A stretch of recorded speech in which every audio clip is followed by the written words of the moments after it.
Welcome to the realm of pages. I hope you're doing great, and if you're not, I hope you are soon.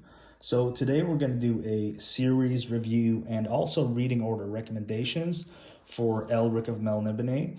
And this is just for, people who want to read through the series for the first time.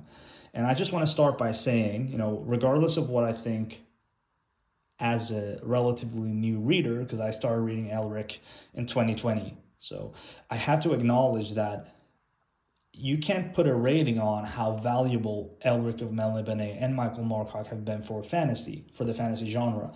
Like, for the legendary status it has and how much it affected fantasy and how much of a difference it was from things like Conan, this is a 10 out of 10. This is in Hall of Fame. Elric is Elric for a reason. Elric is famous for a reason.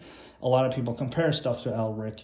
Sometimes it's justified, sometimes it's not, but we have to give it the respect that it deserves. This is a legendary series. I want to start by saying that. Now, if I'm just going to review the series overall as a modern day reader, I would say it, for me, it's somewhere around 8.5 to 9 out of 10 as a whole series. And I would say if you're going to read it, do not read any of the extra new books. And I'm going to explain what I mean by that. My recommended reading order is: read this one first, Elric of Melniboné. It is my favorite book of the series. It's my only 10 out of 10 in the series as well. Then move on to Sailor on the Seas of Fate, which is kind of 9 or 9.5 out of 10. Then continue with the rest. And if I'm going to tier them, I would say this is the best and this is the second best, and maybe this is the third one for me. But it doesn't matter. Read the whole thing, and the whole thing kind of gets 8.5, somewhere around there.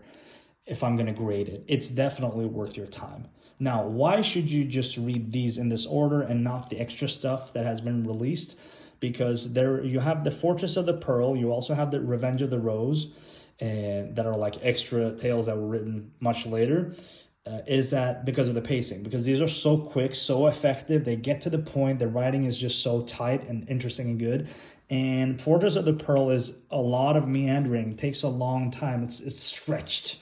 And I felt the same with Revenge of the Rose, so I would say skip those. I regret, I didn't even finish Revenge of the Rose, but I did read the entire Fortress of the Pearl, and it really ruined the pacing of the series for me, and it made it less fun. So I would skip that. If you enjoy all this, the 6 first books, then go back for all, with all due, go back and read Fortress of the Pearl and Revenge of the Rose. But please start with this because it just gives you the punch you need to know if you want to continue. So that was basically it, guys. If you enjoyed this video, like, comment, subscribe, and take care.